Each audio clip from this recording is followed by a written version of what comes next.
हाँ तो बच्चों, वेलकम टू योर क्लास त्रिशूल एकेडमी। तो स्टूडेंट्स, आज हम कंप्लीट करने जाएंगे कोरोजन और रेंसिडिटी को। ये आपके 10 साइंस चैप्टर में फर्स्ट के लास्ट दो टॉपिक्स हैं। तो इन टॉपिक्स को भी हम इस वीडियो लेक्चर में कंप्लीट करेंगे और इनके भी जो नोट्स है वो आपको डिस्क्रिप्शन बॉक्स में मिल जाएंगे, तो वहां पे जाके आप उनको ले सकते हो। तो स्टूडेंट्स, हम बिना किसी देरी के इन टॉपिक्स को भी कवर करते हैं। तो प्यारे बच्चों, हम सबसे पहले बात करते हैं किसकी, कोरोजन की। क्यों कोरोजन होता क्या है? देखिए, आपने सुना होगा ना कि लोहे में जंग लग गया, मतलब रस्टिंग ऑफ आयरन। या फिर आपने देखा होगा कि कॉपर जो रहता है वो अगर अपन ने एटमोस्फेयर में रख दिया तो उसके ऊपर ग्रीन कलर की कुछ लेयर जम जाती है। या फिर आपने सुना होगा कि यार चांदी काली पड़ गई हमारी। तो ये सारी जो प्रोसेस है वो आखिर क्या है? कोरोजन है। तो कोरोजन होता क्या है, समझिएगा। देखो, हमने क्या करा, मेटल लिया, इस मेटल को हमने क्या करा, एटमॉस्फेयर के अंदर रखा। अब जब इसको हमने एटमॉस्फेयर के अंदर रखा तो एटमॉस्फेयर के अंदर कई सारी गैसेस है, जैसे कि ऑक्सीजन है, कार्बन डाइऑक्साइड है, या फिर कुछ सल्फाइड्स है जैसे कि हाइड्रोजन सल्फाइड वगैरह, या फिर इसके अलावा वाटर वेपर्स वगैरह भी होंगे। ठीक है, तो मॉइस्चर जिसको हम बोलेंगे तो मॉइस्चर वगैरह होगा। तो ये सारी जो गैसेस है वो किसके अंदर, एटमॉस्फेयर के अंदर प्रेजेंट होती है। अब ये क्या करती है, ये इस मेटल के साथ रिएक्ट कर सकती है। और किसके, कौन सी सरफेस के साथ रिएक्ट करेगी? जो आउटर मोस्ट सरफेस है, वो सरफेस जो किसके कांटेक्ट में आ रही है, एटमॉस्फेयर के कांटेक्ट में आ रही है।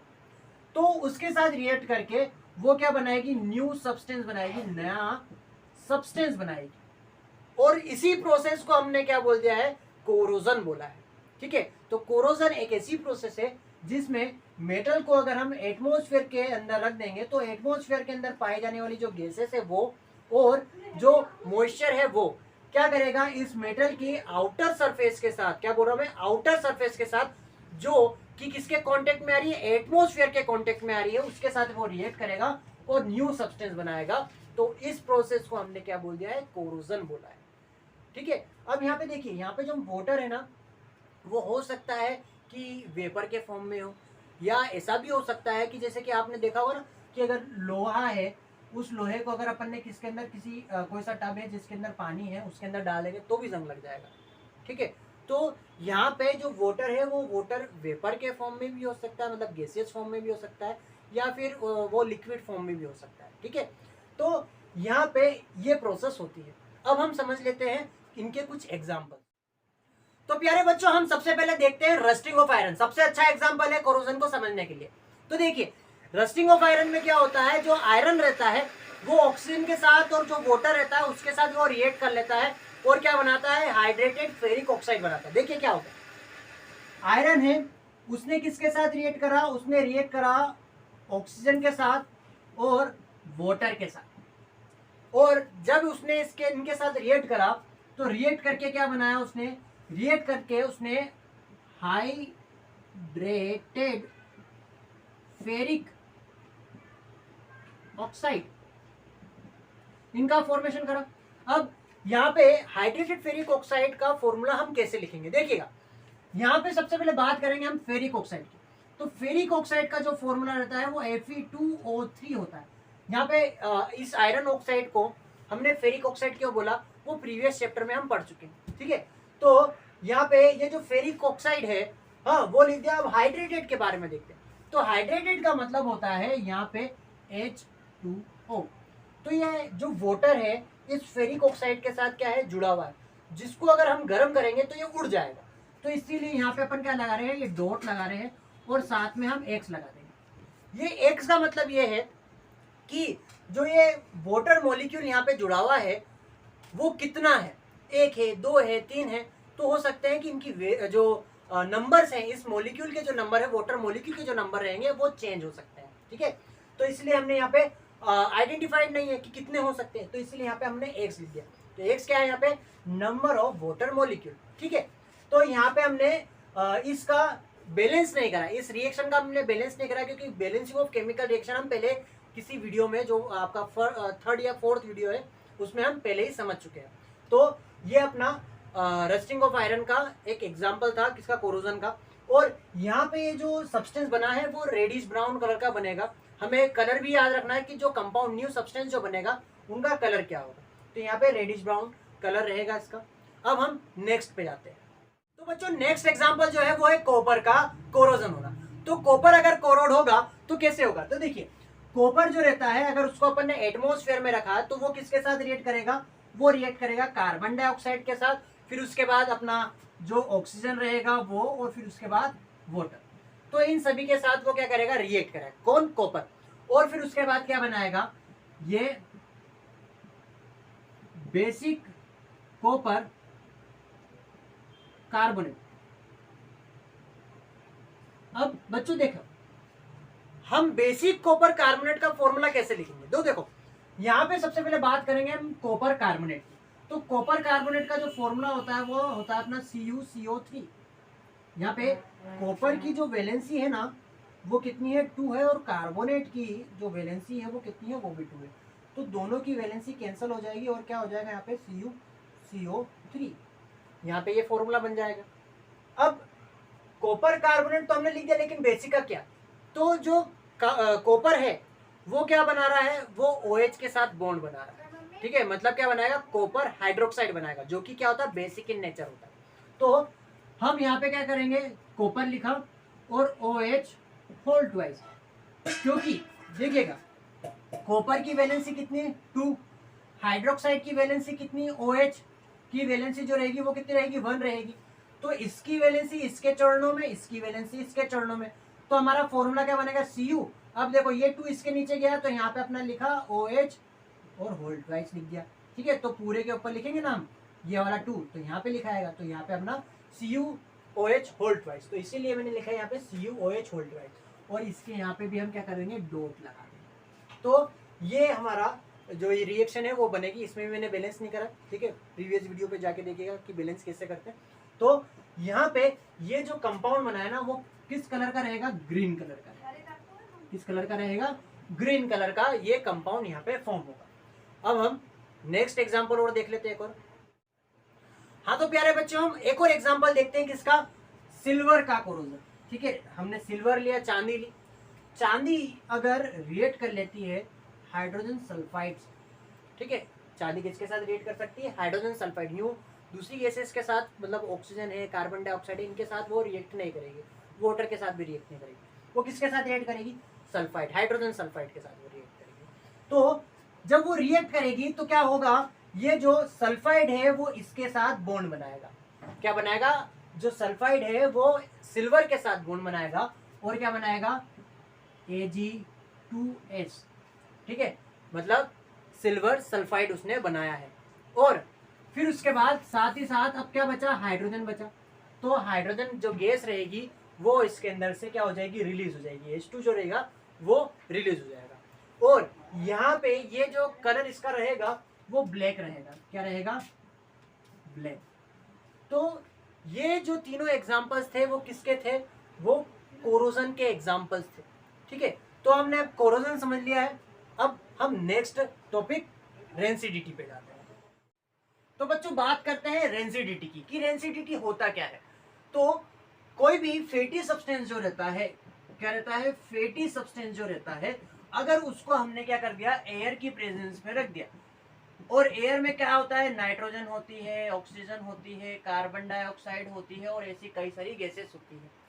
अब इसमें से जो ऑक्सीजन है वो ऑक्सीजन क्या करता है, इन फैटी सब्सटेंस के साथ क्या कर सकता है, रिएक्ट कर सकता है, और इन फैटी सब्सटेंस का क्या कर सकता है, ऑक्सीडेशन कर सकता है, भले वो कंप्लीटली हो या इनकम्प्लीटली हो। तो इसके कारण क्या होता है, ये जो फैटी सब्सटेंस रहता है, इनका जो टेस्ट रहता है, इनका जो स्मेल रहती है, वो दोनों क्या होने लगती है, चेंज होने लगती है। जैसे कि आपने देखा होगा ना कि जो फैटी सब्सटेंस रहते हैं, अगर उनको हमने किसी बर्नी में रख दिया है ज़्यादा दिन के अंदर, या फिर ज़्यादा दिन के लिए, या फिर किसी खुले एटमॉस्फेयर में रख दिया है, तो ऐसी कंडीशन में क्या होगा कि उनके अंदर से बदबू आने लगेगी, उनके अंदर से स्मेल आने लगेगी, और हम क्या बोलेंगे उस सब्सटेंस को हम बोलेंगे कि यार ये तो बासी हो गया है। बस उसी बासी होने को हम यहाँ पे क्या बोल रहे हैं, रेंसिडिटी बोल रहे हैं। अब ये जो रेंसिडिटी है वो कोई अच्छी चीज तो है नहीं। हमारा जो ऑयली सब्सटेंस रहेगा या फैटी सब्सटेंस रहेगा या कोई भी फूड मटेरियल रहेगा वो क्या हो जाएगा, खराब हो जाएगा। तो हम नहीं चाहते कि फूड मटेरियल खराब हो, तो इसके लिए हम क्या करते हैं, प्रिजर्वेशन फ्रॉम रेंसिडिटी। हम क्या करना चाहते हैं कि रेंसिडिटी से खाने को बचाना चाहते हैं, बासी नहीं होना देना चाहते। तो हम कुछ मेथड्स का यूज कर सकते हैं जिससे कि जो रेंसिडिटी है वो नहीं हो। सबसे पहला पॉइंट है एडिंग एंटीऑक्सीडेंट्स। तो हम समझते हैं कि ये एंटीऑक्सीडेंट्स होते क्या है। एंटीऑक्सीडेंट्स ऐसे सब्सटेंसेस होते हैं जो ऑक्सीडेशन नहीं होने देते हैं किसी भी फूड मटेरियल। अब जैसे कि हम इसमें एग्जाम्पल समझते हैं, एग्जाम्पल देखते हैं। जो दो एग्जाम्पल है जो हम नॉर्मल यूज कर सकते हैं। तो सबसे पहले है ब्यूटाइलेट हाइड्रोक्सी एनिसोल, जिसको हम BHA के नाम से जानते हैं, या फिर ब्यूटाइलेट हाइड्रोक्सी टोल्यूएन, जिसको हम BHT के नाम से जानते हैं। ये जो दो केमिकल सब्सटेंसेस हैं जो सिंथेटिक एंटी ऑक्सीडेंट्स हैं, इन एंटीऑक्सीडेंट्स को हम किसी भी फूड मटेरियल के अंदर डालकर उनका प्रिजर्वेशन कर सकते हैं रेंसिडिटी से, तो उनका ऑक्सीडेशन नहीं होगा। फिर दूसरी जो मेथड है वो है अपना रेफ्रिजरेशन ऑफ फूड। हम डेली लाइफ में भी देखते हुए आते हैं कि जो फूड मटेरियल रहता है, कोई भी ऑयली सब्सटेंस रहा या कोई फैटी सब्सटेंस रहा या कोई भी फूड मटेरियल रहा, हम उसको क्या करते हैं, फ्रिज के अंदर रख देते हैं, रेफ्रिजरेटर के अंदर रख देते हैं, जिससे कि क्या होता है, उसका ऑक्सीडेशन नहीं होता है, उसकी जो लाइफ स्पेन है वो बढ़ जाती है, वो रेंसिड नहीं हो पाएगा, क्योंकि कोई बैक्टीरिया या फिर कोई ऑक्सीजन जो है उन सब्सटेंसेस के साथ क्या नहीं कर पाएगा, रिएक्ट नहीं कर पाएगा। देन नेक्स्ट पॉइंट है अपना रिप्लेसिंग ऑक्सीजन और एयर बाय नाइट्रोजन या फिर और अनदर गैस। तो देखो हम क्या करते हैं, हम जो नोबल गैसेस रहती है या फिर नाइट्रोजन जो रहती है उसके साथ एयर को क्या करते थे, रिप्लेस करते थे। जैसे कि हम अगर देखते हैं कि कोई भी चिप्स का पैकेट आता है, तो वो जो उस चिप्स के अंदर चिप्स के पैकेट के अंदर जो एयर फिल होती है वो कौन सी फिल होती है, नाइट्रोजन होती है। ठीक है। अब ये जो नाइट्रोजन है, स्टार्टिंग में क्या होता है, जब इसके अंदर चिप्स रखे जाते हैं तो स्टार्टिंग में तो एयर ही होती है, लेकिन जब हम उसके अंदर क्या करते हैं, अपन नाइट्रोजन पास करते हैं, तो जो एयर रहती है वो रिप्लेस हो जाती है किस गैस से, नाइट्रोजन। तो हम क्या कर सकते हैं, कोई भी हमने पैकेट लेके आए या फिर कोई भी हम चिप्स वगैरह लेके आएंगे या कुछ भी लेके आएंगे, तो उसके अंदर नाइट्रोजन फिल होती है। तो ये जो नाइट्रोजन है वो क्या करते हैं, वो पास करवा दी जाती है उस पैकेट के अंदर, जिससे कि जो एयर है वो रिप्लेस हो जाती है। और नाइट्रोजन इसलिए हमने डाला है क्योंकि नाइट्रोजन जो है वो ऑक्सीडेशन नहीं करता है, ठीक है, ये रिएक्टिव नहीं है, लेकिन ऑक्सीजन जो है वही ऑक्सीडेशन करेगा, वही फूड मटेरियल को खराब करेगा। तो अगर हमने ऑक्सीजन को अलग कर दिया है तो हमारा फूड मटेरियल बच जाएगा। फिर उसके बाद हम नेक्स्ट पॉइंट पे जाते हैं, बाय वैक्यूम पैकिंग। अब देखो वैक्यूम पैकिंग में क्या होता है, वैक्यूम पैकिंग में हम क्या कर सकते हैं कि कोई भी, जैसे कि हम सब्सटेंसेस लेके आते हैं ना, तो कई बार देखना कि कुछ सब्सटेंसेस जो रहते हैं वो बिल्कुल ऐसे पैक होते हैं जिसमें बिल्कुल भी अंदर के साइड एयर नहीं होती। जैसे कि हम अगर बात करें बटर की, तो बटर को कई बार ऐसे पैक किया जाता है, कंपनी ऐसे पैक करके देती है कि उनके अंदर हम एयर बिल्कुल भी नहीं देखेंगे, उनके अंदर एयर फिल नहीं होती। ठीक है। तो जैसे कि अगर कोई भी जैसे फैटी सब्सटेंस रहेगा ना, तो उस फैटी सब्सटेंस के जस्ट ऊपर ऐसी चिपकी हुई एक और लेयर बना देते हैं, किसी भी पैकेजिंग की जो लेयर रहती है या फिर जो पैकेट की जो लेयर रहती है, ठीक है, वो बिल्कुल इसके ऊपर चढ़ा देंगे वो। ठीक है, जैसे कि कुछ पॉलीथीन्स का यूज करते हैं, कुछ अलग पेपर्स का यूज कर लेते हैं। ठीक है, तो ये बिल्कुल चिपकी हुई रहेगी, बिल्कुल उससे ज्वाइंट रहेगी, जिससे कि ऑक्सीडेशन नहीं होगा। क्योंकि यहाँ पे भी क्या हुआ, यहाँ पे भी हम जो फूड मटेरियल है, जो फैटी सब्सटेंसेस है, उसको एयर के कांटेक्ट में नहीं आने दे रहे। तो इस प्रकार से जो हमारा फैटी सब्सटेंस रहेगा वो बच जाएगा। फिर उसके बाद लास्ट जो पॉइंट है, bye storing food in air tight container. तो देखिए हम कई बार देखते हैं ना कि जो कंटेनर रहते हैं, हम जब कंपनी से वो पैक आते हैं तो वो अच्छे से सील्ड पैक होते हैं, बिल्कुल टाइट पैक होते हैं। उसका रीज़न ये है कि जब भी हम वो बोतल लेके आते हैं या फिर कोई भी कैन लेके आएंगे, तो वो जो कैन है वो पूरी पैक इसलिए होती है ताकि उसके अंदर जो है वो एयर ना जा सके, जिससे कि क्या नहीं होगा, जो फैटी सब्सटेंस रहेगा या जो कोई भी ऑयली सब्सटेंस रहेगा उसका ऑक्सीडेशन नहीं हो पाएगा। तो हम बिल्कुल एयर टाइट कंटेनर का यूज़ कर सकते हैं, जिससे कि जो सब्सटेंस है, फैटी सब्सटेंस है या ऑयली सब्सटेंस है, वो ऑक्सीडाइज नहीं हो पाएंगे, किसके साथ, एयर के साथ। तो हमारा जो फूड मटेरियल रहेगा वो बच जाएगा। साथ ही साथ हम यूँ नॉर्मल भी अगर देखें तो कई सारे पैकेट्स वगैरह जो रहते हैं वो बिल्कुल टाइट पैक आते हैं। इसका एक और रीज़न है कि यहाँ पे ऑक्सीडेशन जो है वो तो एयर के साथ नहीं होगा, साथ ही साथ बैक्टीरिया भी उस फूड मटेरियल के साथ वर्क नहीं कर पाएगा, जिससे कि हमारा जो फैटी सब्सटेंस रहेगा वो बच जाएगा।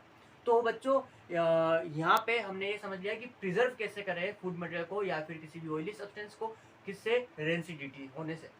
तो आज के इस चैप्टर में सिर्फ इतना ही, हमारा ये जो फर्स्ट चैप्टर है वो कंप्लीट हो चुका है। आई होप आप इन पूरे जो लेक्चर्स थे, जो वीडियोस के, जो फर्स्ट चैप्टर के वीडियो के जो पार्ट्स है, उन सभी में सारी चीज़ें समझ में आई होगी। तो प्लीज़ अगर समझ में आया है, सारी चीज़ें अच्छी लगी हो, तो प्लीज़ वीडियो को लाइक करें, शेयर करें और सब्सक्राइब करें त्रिशूल एकेडमी को। तो मिलते हैं अब नेक्स्ट क्लास में नेक्स्ट टॉपिक के साथ। Thank you.